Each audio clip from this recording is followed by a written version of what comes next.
आइए सुनाते हैं आपको एक नई कहानी हमारे प्यारे जगन्नाथ जी से जुड़ी। पुरी के सुनहरे तट के पास एक छोटा सा गांव था। वहां नीलाद्री नाम का एक निर्धन लेकिन बहुत ही सरल स्वभाव का मछुआरा रहता था। हर सुबह सूरज के निकलने से पहले वह श्रद्धा के साथ जगन्नाथ मंदिर के शिखर को प्रणाम करता और अपनी नाव लेकर निकल पड़ता। नीलाद्री का जीवन संघर्षों से भरा था। एक रात घर में अन्न का एक दाना भी नहीं था। पद्मावती ने धीरे से नीलाद्री से कहा, कल रथ यात्रा है। काश हम भी महाप्रभु को भोग लगाने के लिए कुछ ले जा पाते। नीलाद्री ने मुस्कुराकर कहा, पद्मा, भगवान भाव के भूखे हैं, धन के नहीं। अगले दिन समुद्र अशांत था। सूरज ढलने को था और वह खाली हाथ घर लौटने ही वाला था कि अचानक उसके जाल में कुछ फंसा। उसने जाल को ऊपर खींचा। जाल में कोई मछली नहीं थी, बल्कि मिट्टी से सनी एक छोटी सी डिब्बी थी। जब नीलाद्री ने उसे खोला तो उसकी आंखें चौंधिया गईं। उसके भीतर नीलम जड़ी एक सोने की अंगूठी थी।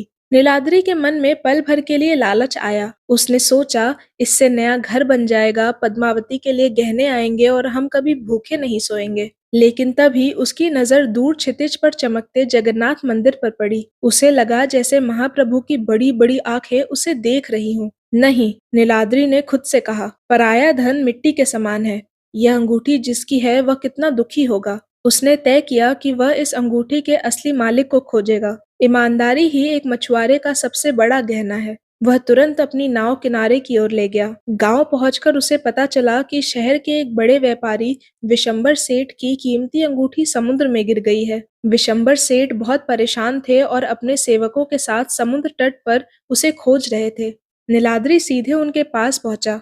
नीलाद्री ने बिना किसी संकोच के वह डिब्बी सेठ जी को थमा दी। सेठ जी, क्या यह आपकी अमानत है? विशंबर सेठ ने जब अंगूठी देखी तो उनकी खुशी का ठिकाना ना रहा। उन्होंने नीलाद्री को गले लगा लिया और कहा, भाई, आज के जमाने में इतनी ईमानदारी, तुमने मेरा विश्वास जीत लिया। सेठ जी ने इनाम के तौर पर सोने की मोहरों की एक थैली नीलाद्री को देनी चाहिए, लेकिन नीलाद्री ने हाथ जोड़कर कहा, महोदय, मुझे इनाम नहीं चाहिए। बस कल रथ यात्रा है, महाप्रभु के चरणों में मेरे नाम से कुछ अर्पण कर दीजिएगा। सेठ जी उसकी निस्वार्थ भावना देखकर दंग रह गए। अगले दिन जब नीलाद्री घर पर था तो उसने देखा कि मंदिर के एक पुजारी उसके द्वार पर खड़े हैं। पुजारी ने उसे महाप्रसाद और मंदिर की एक माला देते हुए कहा, नीलाद्री, कल रात स्वप्न में महाप्रभु ने मुझे तुम्हारी ईमानदारी के बारे में बताया। यह उनकी ओर से तुम्हारे लिए आशीर्वाद है। नीलाद्री की आंखों में आंसू थे।